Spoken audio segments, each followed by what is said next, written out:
হত্যা মামলা এতই সস্তা, আপনারা দেখলেন যে একজন রিক্সাওয়ালা, গরিব রিক্সাওয়ালা, 15ই আগস্ট সে গিয়েছিল 32 নম্বরে একটু ফুল কিনে।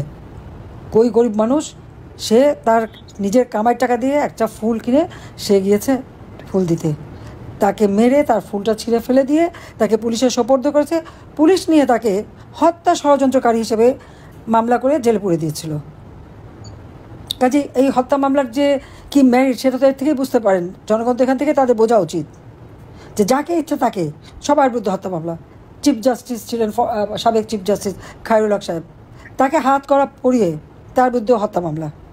আর আওয়ামী লীগের সকল নেতাকর্মী, প্রায় 5-6 লাখ নেতাকর্মীর বিরুদ্ধে মামলা, অধিকাংশই সব হত্যা মামলা, হত্যা বা বিস্ফোরক এই মামলা আছেই। তারপর আবার সাথে সাথে দুর্নীতির মামলা। আমরা দুর্নীতি করতে যাব কেন? দেশটা তো আমাদের, দেশের কল্যাণে কাজ করেছি, প্রত্যেকটা মানুষের জীবনমান উন্নতি করেছি, নিজের ভাগ্য করতে তো যাইনি। হ্যাঁ, আমাদের উপরে দুর্নীতির অভিযোগ, ওয়ার্ল্ড ব্যাঙ্কও তো অভিযোগ এনেছিল। আমি, আমার পরিবার, জয়, পুতুল, রেনা, তাদের বাচ্চারা সবার বিরুদ্ধে তো কই তদন্ত করেছে। কানাডা ফেডারেল কোর্টে মামলা করেছিল, সব এই মামলার রায়ে স্পষ্ট বলেছিল সমস্ত অভিযোগ ভুয়া। আমরা জাতির পিতা বঙ্গবন্ধু শেখ মুজিবের কন্যা, আমরা সেই পরিবার। আমরা এখানে দুর্নীতি করতে আসিনি, আমরা জনগণের কল্যাণ করতে ভাগ্য পরিবর্তন করেছি, সেটাই সম্ভব। কিন্তু আজকে ইউনূস সে ক্ষমতায় কী করছে? আওয়ামী লীগের নেতা কর্মী, তাদের আত্মীয় পরিবার পরিজন কাউকে বাদ দিচ্ছে না, সবার বিরুদ্ধে মামলা। মানে হয়রানি করার একটা সীমা থাকে। আজকে বঙ্গবন্ধুর নাম নেওয়া যাবে না, আওয়ামী লীগ নিষিদ্ধ, আওয়ামী লীগের নিবন্ধন বাতিল করে দেয়। কত বড় দুঃসাহস! আরে আওয়ামী লীগ না থাকলে তো দেশ স্বাধীনই হতো না।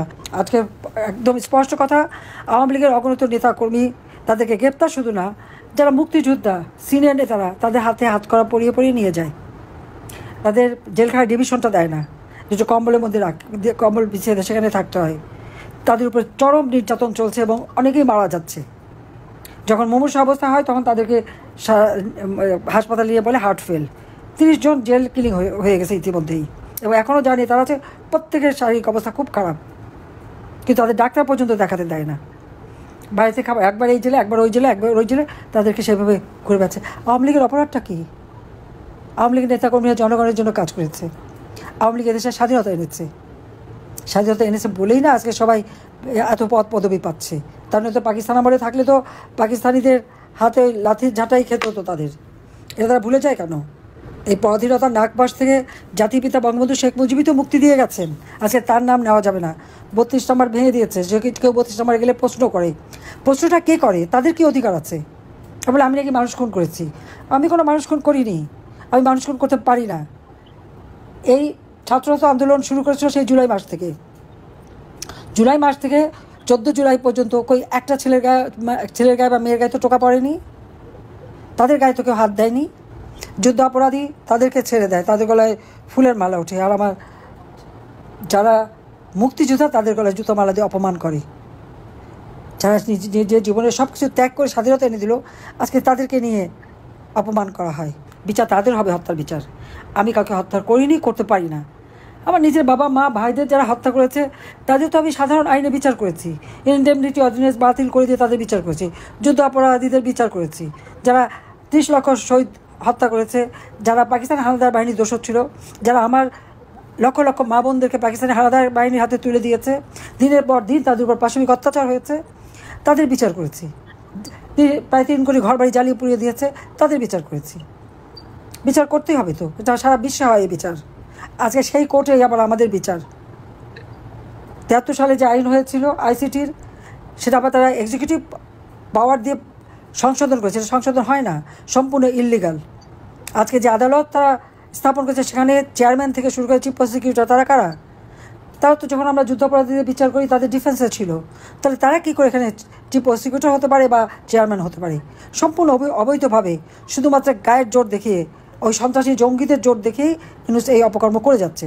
কাজে আমার কথা একটা স্পষ্ট, আমরা ইতিমধ্যে 21 দফা কর্মসূচি দিয়েছি। গণতন্ত্র প্রতিষ্ঠা করতে হবে। জনগণের ভোটের অধিকার কেড়ে নিয়ে ক্ষমতায় বসেছে ইউনূস। জনগণের ভোটের অধিকার জনগণের হাতে ফিরিয়ে দিতে হবে। যত বন্দী আছে সকলকে মুক্তি দিতে হবে। আওয়ামী লীগের নেতাকর্মী যাদেরকে মিথ্যা মামলা, 14 দলের নেতাকর্মী, সাংস্কৃতিক কর্মী, সাংবাদিক, আইনজীবী, সবাইকে যাদেরকে গ্রেপ্তার করে মিথ্যা মামলা দিয়ে হয়রানি করছে, তাদেরকে মুক্তি দিতে হবে। যেখানে আমি 5 কোটি মানুষকে নিম্নবিত্ত থেকে মধ্যবিত্তে উন্নীত করেছিলাম, আজকে আবার তারা নিম্নবিত্তে চলে যাচ্ছে। যেখানে অতি দরিদ্রের হার 25.1 ছিল, আমি 5 ভাগই নামিয়ে নিয়েছিলাম এবং বিনামূল্যে ঘর দিয়ে তাদেরকে জীবন জীবিকার ব্যবস্থা করে দিয়েছিলাম। আজকে আবার সেই অতি দরিদ্রের হার 10 ভাগের উপরে হয়ে গেছে। দারিদ্রের হার যেটা 41 ভাগ ছিল, আমি 18 ভাগে নামিয়ে এনেছিলাম, সেটা আবার প্রায় 25-30 ভাগে চলে গেছে। না হলেও প্রায় 1 কোটি মানুষ আজকে আবার সেই একেবারে দরিদ্রের পর্যায়ে পড়ে গেছে।